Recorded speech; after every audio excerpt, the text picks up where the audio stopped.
جو ایک آپ بھی سن رہے ہیں کہ اس وقت رائے بینڈ کے محلوں میں ایک زلزلہ آیا ہوا ہے اور جاتی عمرہ کے محل میں اس وقت جو ہے وہ ایسا شور و غل اٹھ رہا ہے کہ جہاں پہ کنیزیں اور درباری جو ہیں وہ ایک دوسرے پہ بازی لے جانے کے لیے منفی پروپیگنڈا کر رہے ہیں، اور یہاں تک کہ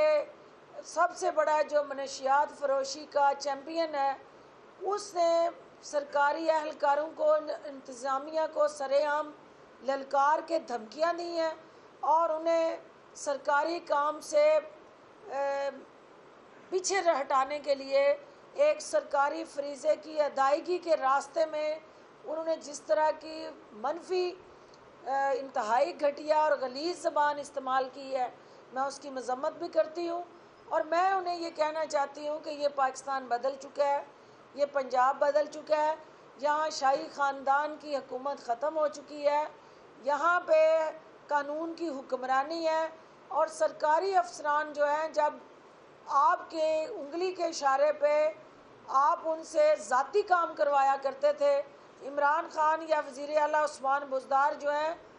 اس قوم کے حقوق کے کسٹوڈین بن کے ان سرکاری افسران سے قانون کے تحت جو عوام کی اصل جو وہ حقدار بھی ہیں اور عوام اس کے کسٹوڈین بھی ہیں، ان زمینوں کو واگزار کرا کے سرکاری ایسٹس میں اضافہ کیا جا رہا ہے، جس جاتی عمرہ کے حوالے سے، مانک گاؤں کے حوالے سے اس کلیم کو یہ واویلے کے ساتھ جوڑ کے اپنی ملکیت ثابت کرنا چاہتے ہیں، وہ کلیم جعلی ثابت ہو چکا ہے، وہ ملکیت جو ہے وہ ایگزسٹ ہی نہیں کرتی، تو اس کا فیصلہ عدالت نے کرنا ہے جہاں یہ مقدمہ لے کے گئے ہیں۔ حکومت یہ سمجھتی ہے کہ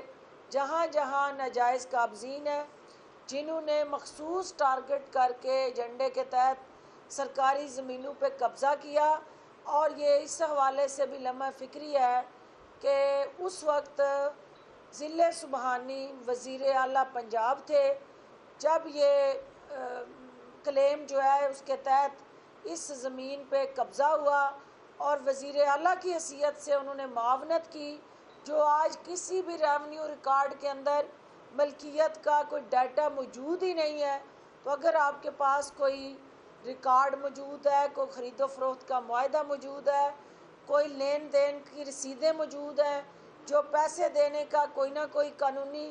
آپ کے پاس لائحہ عمل موجود ہے، تو آپ میڈیا میں لائیں، ان عدالتوں میں لائیں، بجائے اس کے کہ آپ حکومت کی طرف انگلیاں اٹھائیں یا سرکاری افسران کو دھمکیاں دیں۔ یہ حکومت نہ دھمکیوں سے گھبرانے والی ہے، اور نہ وزیر اعظم عمران خان اور وزیر اعلیٰ عثمان بزدار جو ہیں آپ کی گیدڑ ببکیوں سے کسی طرح بھی اپنے مشن سے پیچھے ہٹیں گے۔